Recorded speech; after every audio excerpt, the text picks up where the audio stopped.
এই ধরনের সুন্দর মূর্তিগুলি আমাদের সামনে নিজেদের দেশের সমৃদ্ধ ভাস্কর্য শিল্পকে তুলে ধরে।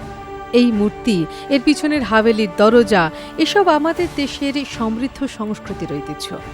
আর এই ধরনের ঐতিহ্যের নিদর্শন আমরা দেখতে পাই দেশের বিভিন্ন প্রান্তে ছড়িয়ে ছিটিয়ে রয়েছে। কিন্তু এমন অনেক মানুষ রয়েছেন যারা আমাদের গ্রামে ও শহরের নানা এলাকাতেই থাকেন এবং এগুলি সংরক্ষণে মাত্র কয়েক বছর নয়, তারা তাদের গোটা জীবনের 70-80 বছর পর্যন্ত এই জাতীয় ঐতিহ্য রক্ষায় উৎসর্গ করেন, শুধুমাত্র যাতে আমাদের এই শিল্প, আমাদের এই ঐতিহ্য বিলুপ্ত না হয়। এরাই সেই অজ্ঞাত নায়ক যাদেরকে আমরা আমাদের এই বিশেষ কর্মসূচিতে আমাদের পদ্ম হিসেবে আমাদের দেশবাসীর সামনে তুলে ধরছি। নমস্কার, আমি মমতা চোপড়া। আমাদের পদ্ম অনুষ্ঠানে আপনাদের সকলকে আন্তরিকভাবে স্বাগত জানাই। আজকের পর্বে আমরা এমন মহান ব্যক্তিত্বদের কথা বলবো যারা নিজেদের দেশের শিল্প ও সংস্কৃতি রক্ষার জন্য তাদের জীবন উৎসর্গ করে সবার সামনে একটি উদাহরণ স্থাপন করেছেন। তাহলে চলুন অনুষ্ঠান শুরু করি।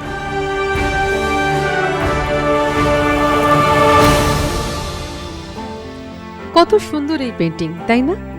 পুরো দেওয়ালটিকে কত সুন্দরভাবে সাজানো হয়েছে। আর এগুলি আধুনিক নয়, শতাব্দী প্রাচীন পেন্টিং, আমাদের ঐতিহ্যবাহী চিত্রকলার পারম্পরিক শৈলীর পেন্টিং। এই ধরনের পারম্পরিক চিত্রকলা আমাদের দেশের বিভিন্ন প্রান্তে, বিভিন্ন রাজ্যে, বিভিন্ন এলাকায় দেখতে পাওয়া যায়। আর এই সমৃদ্ধ পারম্পরিক শৈলীকে সংরক্ষণের চেষ্টা ভারত করছে। যেমন ভারতের গুজরাটের পিঠোরা চিত্রকলা মাত্র কয়েকশো বছর নয়, 12,000 বছরের প্রাচীন চিত্রকলা, যা সময়ের সাথে সাথে বিলুপ্ত হয়ে যাচ্ছিল। কিন্তু পরেশ রাঠোয়াজির মতো শিল্পীরা এটিকে রক্ষা করেছেন, সংরক্ষণ করেছেন এবং ডিজিটাল মাধ্যমে ও অন্যান্য মাধ্যমে শুধু দেশে নয়, বিদেশেও প্রচার করেছেন। এই চিত্রকলা সংরক্ষণে তার কঠোর পরিশ্রম ও প্রচেষ্টার জন্য দেশ তাকে সম্মান জানাচ্ছে, পদ্মশ্রী সম্মানে ভূষিত করা হয়েছে।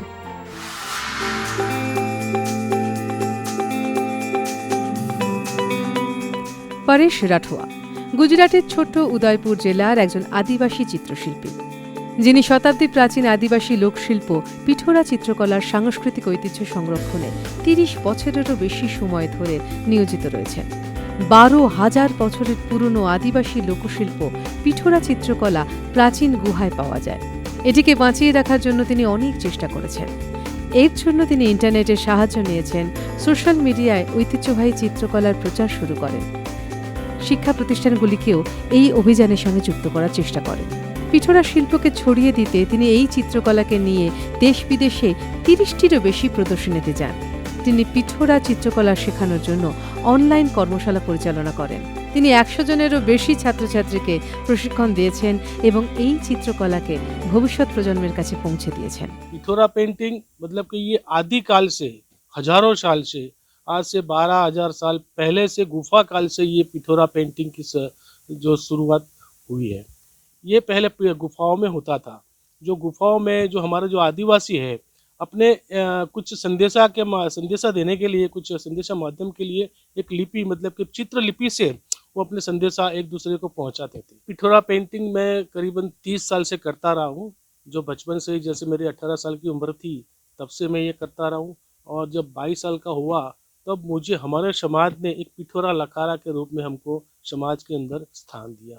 तो ये लिखना होता है, हम लोग पिठोरा को लिखते हैं। लिखने का मतलब क्या है, जो हमारी जो मन्नत रहती है पिठोरा की, वो हम देवी देवताओं को लिख के बताते हैं। मतलब कि चित्र शैली से वो हम लिखते हैं, उसको पिठोरा पेंटिंग कहते हैं। जब कोरोना काल हुआ तब भी मैंने ऑनलाइन जो मोबाइल से मैंने देश विदेश में भी मैंने ऑनलाइन इनका पिठोरा पेंटिंग का क्लास शुरू किया।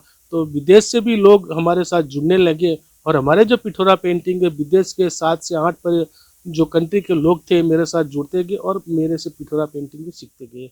उसी दौरान हमारे गांव के, शहर के लोग भी मेरे से ऑनलाइन सीखते गए और धीरे धीरे इस तरह से हमारे अगल बगल को लेकर हमारे जो छोटाउदेपुर जिले के कई बच्चों ने इस तरह से पेंटिंग शुरू किया।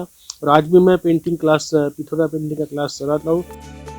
পিঠোরা চিত্রকলা সর্বদা বাড়ির দোরগোড়ায় বা বাড়িতে প্রবেশ করার পর সামনের দেওয়ালে এবং অন্যান্য দেওয়াল জুড়ে আঁকা থাকে।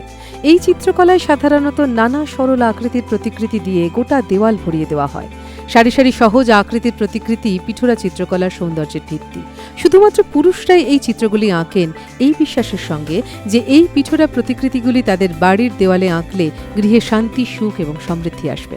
जनजाति कला को संभालना और बढ़ाना बहुत जरूरी है। জনজাতি শিল্পকলার সংরক্ষণ ও এগুলির চর্চাকে এগিয়ে নিয়ে যাওয়া অত্যন্ত জরুরি। গুজরাটের পরেশ ভাই রাঠোয়া হাজার হাজার বছর পুরনো চিত্রকলা অনুসরণ করে শিল্প রচনা করছেন, সংরক্ষণ করছেন, পরবর্তী প্রজন্মের ছেলে মেয়েদের শেখাচ্ছেন। আমি ভিল সমাজের মানুষ, আমিও আমাদের প্রাচীন ভিল আদিবাসী শিল্পচর্চা করি, পরিশ্রম করি। আমি পরেশ ভাই রাঠোয়াকে পদ্মশ্রী পুরস্কারের জন্য অভিনন্দন জানাই। परेश भाई राठवा को इस पुरस्कार के लिए बधाई हो। আদিবাসী ও রাঠোয়া সম্প্রদায়ের জন্য সাংস্কৃতিক ও ঐতিহাসিকভাবে পিঠোরা চিত্রকলা খুবই গুরুত্বপূর্ণ। এটি তাঁদের কাছে একটি শিল্পধারার চাইতেও বেশি লোকাচার হিসেবে আদৃত। এই শিল্পকলা রাঠোয়া, ভিল, নায়ক এবং তারই জনজাতির মানুষ শস্য দেবতা পিঠোরার আশীর্বাদের জন্য কৃতজ্ঞতা জানাতে উপহার রূপে মাটির দেওয়াল জুড়ে আঁকতেন বলে মনে করা হয়। নিজেদের শিল্প ঐতিহ্য সংরক্ষণের জন্য পিঠোরা শিল্পের গুরু পরেশ রাঠোয়াকে পদ্মশ্রী সম্মানে ভূষিত করায় অনেক শুভেচ্ছা জানাই।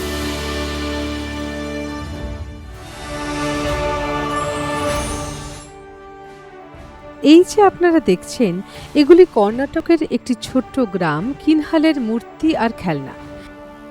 এগুলোকে কিনহাল পুতুল বলা হয়। এখানকার তৈরি কাঠের খেলনা খুবই বিখ্যাত।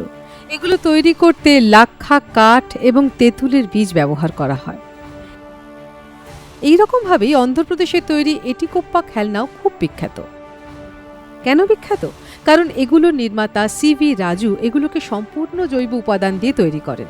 খাবারের ক্ষেত্রে আপনারা নিশ্চয়ই জৈব রঙের কথা শুনেছেন। খাবারের যত রং ব্যবহার করা হয় সেগুলো সম্পূর্ণ প্রাকৃতিক। এতে কোনো বিষাক্ত রাসায়নিক উপাদান থাকে না এবং শিশুদের জন্য সম্পূর্ণ নিরাপদ। এর জন্য রং কোথা থেকে পাবেন তার অন্বেষণে তিনি গবেষণা করেন, কর্মশালার মাধ্যমে একটি দীর্ঘ তালিকা তৈরি করেন। এমন সব প্রাকৃতিক উপাদান নিয়ে গবেষণা করেন, সংগ্রহ করেন, যেগুলো থেকে খেলনাগুলির জন্য প্রাকৃতিক রং পাওয়া যায়। এই সাফল্যের কথা মাথায় রেখে সরকার সিভি রাজুকে তার অতুলনীয় প্রচেষ্টার জন্য পদ্মশ্রী সম্মানে ভূষিত করেছে।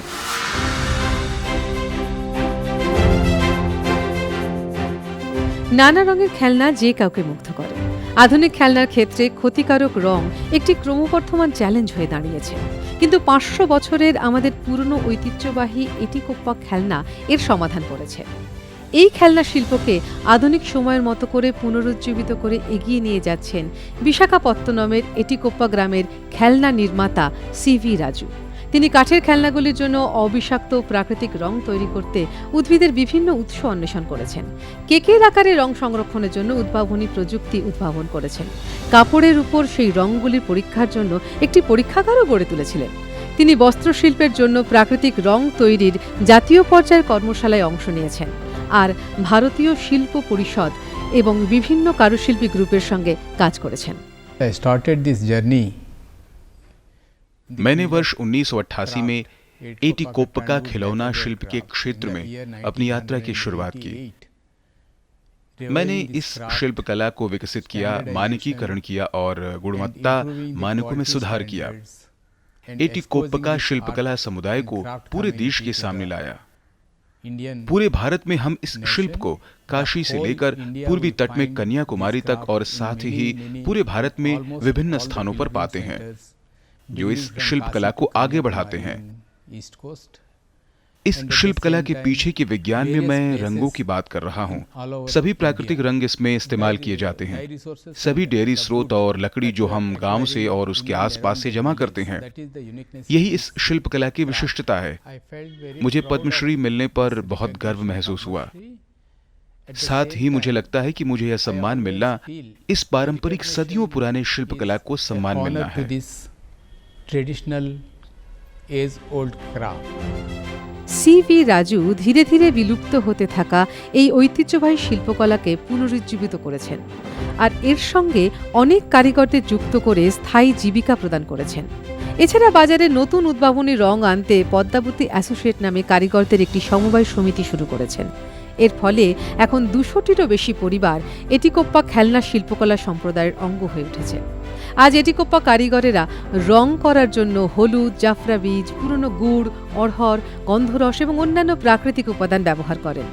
পরিবেশ বান্ধব উপকরণ ব্যবহারের ফলে এই খেলনাগুলো শিশুদের খেলার জন্য নিরাপদ। সিভি রাজুর নিষ্ঠা দেখে প্রধানমন্ত্রী মন কি বাতে তাঁর কথা উল্লেখ করেন। এই খেলনাগুলোকে দেশ বিদেশে জনপ্রিয় করার চেষ্টাও করছেন C V Raju. Shri C V Raju Etikoppaka Shri C V Raju দীর্ঘদিন ধরে এটিকোপাক্কা খেলনা তৈরি করছেন। এটিকোপাক্কা বিশাখাপত্তনমের কাছাকাছি একটি গ্রাম যা খেলনার জন্য বিখ্যাত। এই খেলনা তৈরিতে সেখানকার একটি স্থানীয় কাঠ ব্যবহার করা হয় যা অত্যন্ত নরম।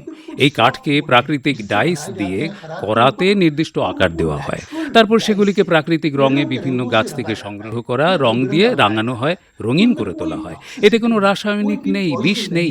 সিভি রাজুর সবচাইতে বড় অবদান হলো তিনি একটি ঐতিহ্যগত খেলনা শিল্পকে এবং খেলনা তৈরির বিজ্ঞানকে সমসাময়িক করে তুলেছেন, যাতে আজকের শিশুরা তাদের দৈনন্দিন জীবনের সঙ্গে খেলনার যোগ খুঁজে পায়।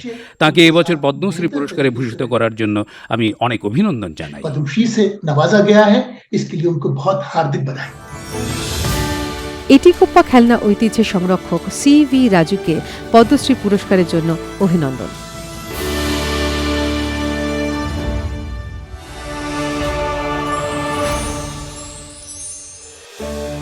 এই যে কাঠের পুতুল আপনি দেখছেন, এ থেকে বোঝা যায় আমাদের দেশে বিভিন্ন অঞ্চলে কত রকমের পুতুল রয়েছে। পশ্চিমবঙ্গে একে পুতুল নাচ বলা হয়, তামিলনাড়ু, অন্ধ্রপ্রদেশে ওমালাট্টম, রাজস্থানে কাঁচ কি গড়িয়া। একইভাবে ওড়িশায় এটি কাঠি কডই নাচ নামে পরিচিত। এটি একটি পুরনো পুতুল ঐতিহ্য এবং কয়েক দশক ধরে এটিকে এগিয়ে নিয়ে যাচ্ছে মাগুনী চরণ কুঁয়র। তিনি নাটকও পরিবেশন করেন, নাটকের চরিত্র হিসেবে অনেক পুতুল তৈরি করেছেন। এই শিল্পকলাকে বলে কাঠি কডই শিল্প, যা তিনি এগিয়ে নিয়ে যাচ্ছেন। যেমন এখানে যে সুতোওয়ালা পুতুল দেখছেন, এরকম আরও নানা ধরনের বিভিন্ন শিল্পকলা আছে। কিন্তু আমাদের এই শিল্পকলাগুলিকে সংরক্ষণ করতে হবে। এগুলি তো আমাদের ঐতিহ্যকেই তুলে ধরছে, তাই না? তাই মাগুনী চরণ কুঁয়রকে তার প্রচেষ্টার জন্য পদ্মশ্রী সম্মানে ভূষিত করা হয়েছে।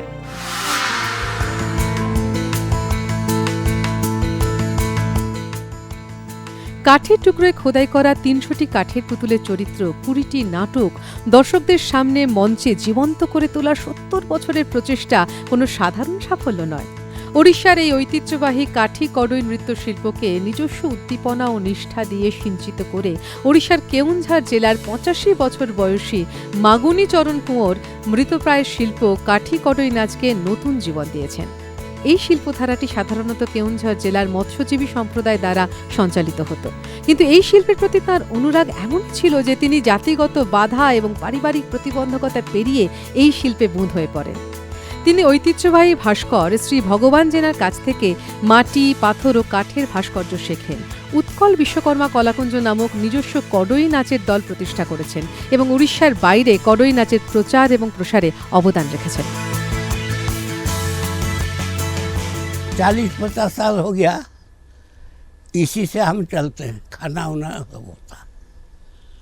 अभी नहीं, अभी तो बंद हो गया पार्टी। अभी पार्टी बंद हो गया, कहाँ प्रोग्राम होने से जाते हैं। 10-5 प्रोग्राम होता है साल 10-12। आओ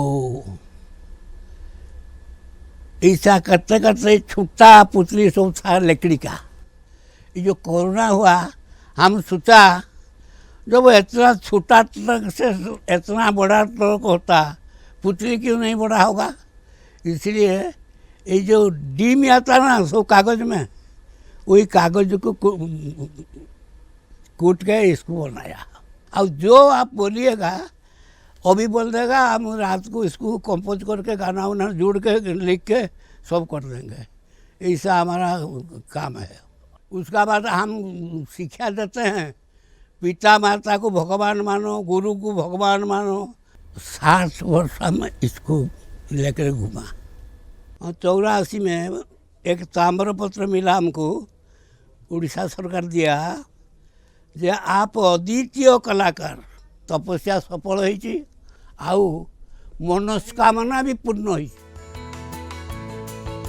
মাগনী চরণ কুঁয়োর জাতীয় স্তরে আসাম, মহারাষ্ট্র, দিল্লি, সিকিম প্রভৃতি রাজ্যে ৫০০টিরও বেশি কাঠি কড়ই নাচ পরিবেশন করেছেন। পৌরাণিক কাহিনী, মহাভারত, রামায়ণে ৩০০টিরও বেশি চরিত্রের ঐতিহাসিক ঘটনার উপর ভিত্তি করে ২০টিরও বেশি নাটক তৈরি করেছেন। জনসচেতনতার জন্য পরিবার পরিকল্পনার মতো সামাজিক বিষয়ভিত্তিক নাটক প্রস্তুত করেছেন। তিনি এই শিল্প প্রচারের জন্য ১০০টিরও বেশি শিবির কর্মশালায় অংশগ্রহণ করেছেন। আজ তাঁর কাজ বিভিন্ন জাতীয় এবং আন্তর্জাতিক সংস্থাতে নথিভুক্ত করা হয়েছে। Magini Charan, he started his valuable contribution to promote his string puppet.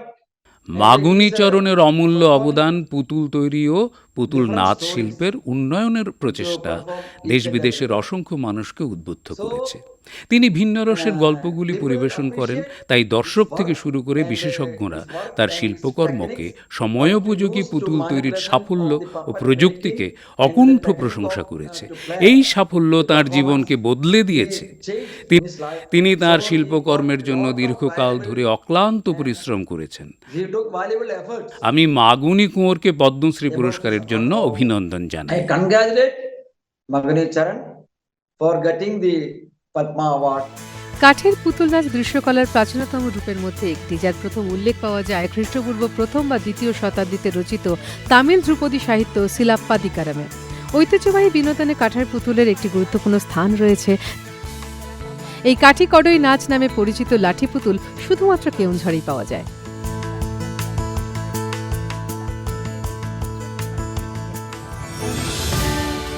Padmashri পুরস্কারের জন্য লাঠি পুতুলের সংরক্ষক মাগুনী চরণ কুঁয়োরকে আন্তরিক অভিনন্দন।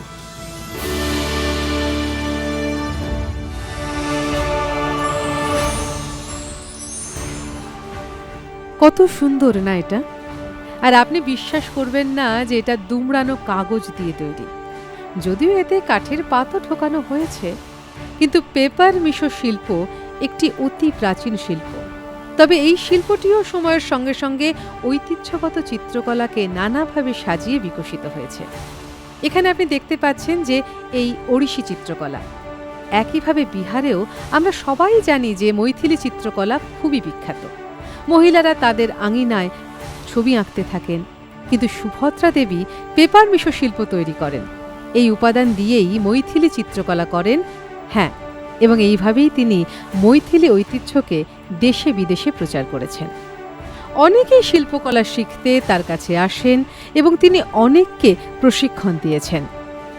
আর তাঁর পেপার মিশো মৈথিলি চিত্রকলার প্রচেষ্টার জন্য সুভদ্রা দেবী পেয়েছেন পদ্মশ্রী পুরস্কার।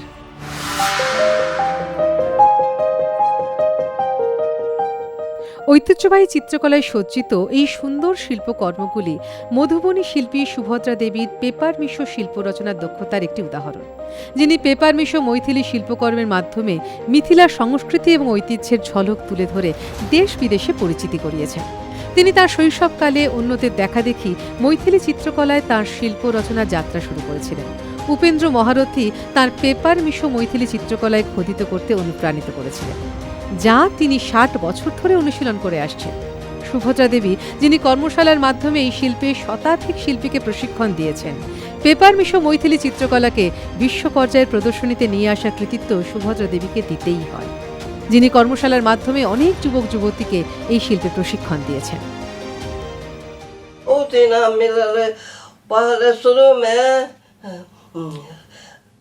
मुझे बहुत इनाम मिला है।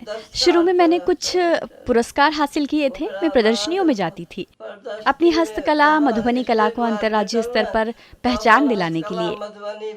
मेरा पूरा परिवार इस हस्तकला को बनाने में लगा रहता था। हम प्रदर्शनियों के लिए बेंगलुरु, मद्रास, गोवा, मुंबई सब जगह जाते थे। मेरा सारा सामान बिक जाता था। पद्मश्री सम्मान पाकर मैं बहुत खुश हो गई थी। मुझे राष्ट्रीय पुरस्कार भी भगवान की कृपा से मिला। मैं उनकी बहुत आभारी हूँ। मैं जब प्रदर्शनी के लिए मद्रास गई थी तो वहाँ पर सबने मेरी इस हस्तकला की बहुत तारीफ की थी। उन्होंने कहा कि आपको इस कला के लिए नेशनल अवार्ड मिलना चाहिए। पद्मश्री के लिए मैं प्रधानमंत्री नरेंद्र मोदी जी को बहुत धन्यवाद देती हूँ। मैं बिल्कुल निराश हो चुकी थी कि मुझे ये अवार्ड कब मिलेगा। भारत सरकार ने मुझे बहुत बढ़ावा दिया और मुझे ये अवार्ड पाकर बहुत खुशी हो रही है।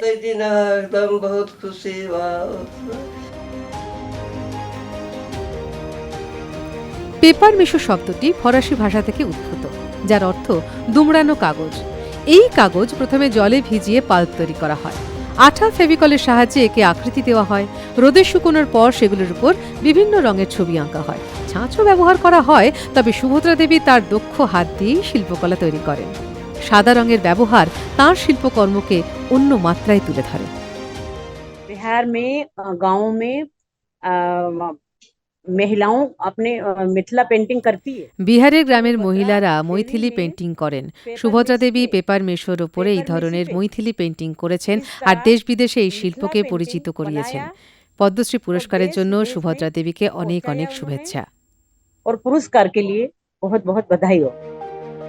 মুঘল আমলে প্রথম এই পেপার মেশো শিল্পের বিকাশ ঘটে। মহিলারা বাড়ির দেওয়ালে, জামাকাপড়ে, বিভিন্ন উৎসবের সময় কাগজে বিহারের লোকচিত্র, অর্পিন, বাঁশপড়ি, অষ্টদল পদ্মের মতো আচার অনুষ্ঠানে চিত্রকর্ম করেন, যেখানে সুভদ্রা দেবী মৈথিলি পেপার মেশোকে শিল্পরূপে পরিচিতি দিয়েছেন। সুভদ্রা দেবীকে তার শিল্পকলার জন্য পদ্মশ্রী পুরস্কার পাওয়ায় আন্তরিক শুভেচ্ছা।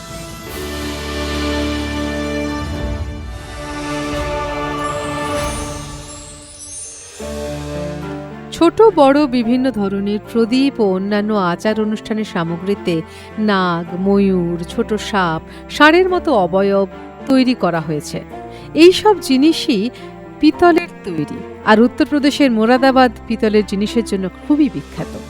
কিন্তু এত সুন্দর জিনিস সেখানে তৈরি হয়, আর দিলশাদ হোসেনের মতো শিল্পীরা যখন পিতলের গায়ে খোদাই শিল্প করেন, তখন সেই পণ্য শুধু দেশেই নয়, বিদেশেও বিখ্যাত হয়।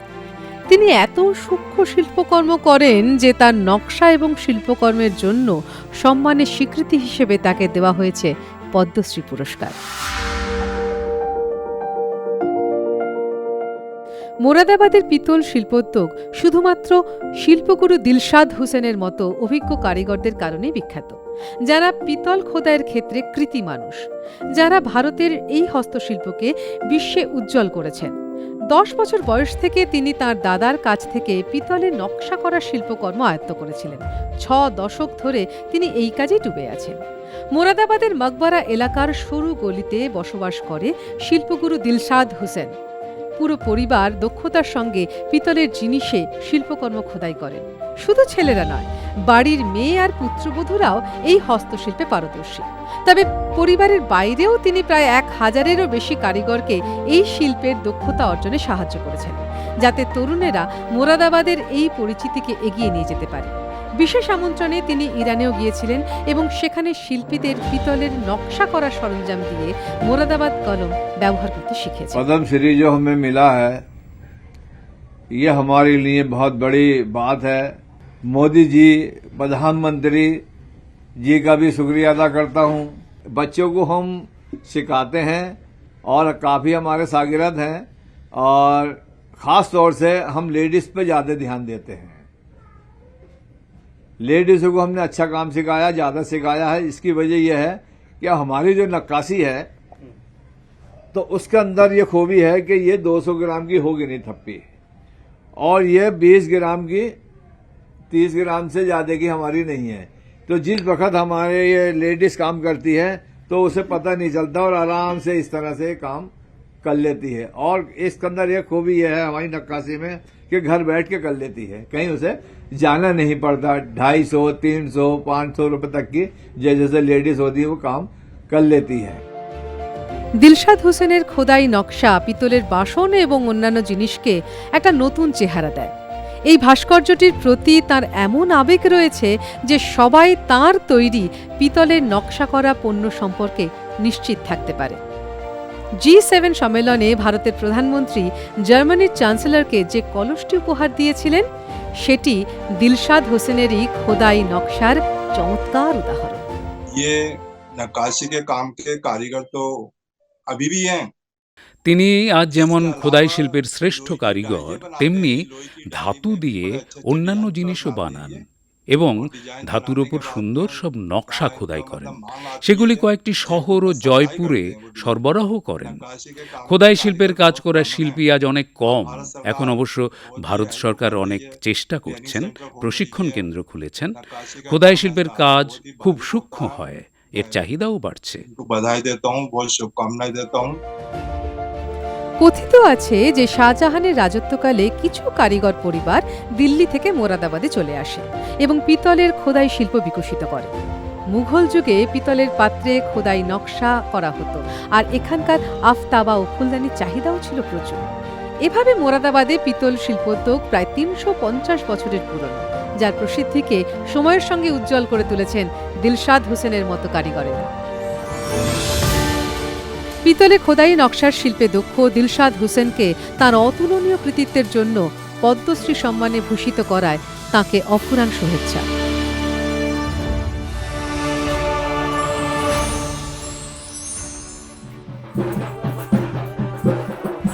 দেখুন তো আমাদের লোকশিল্প কতটা সমৃদ্ধ।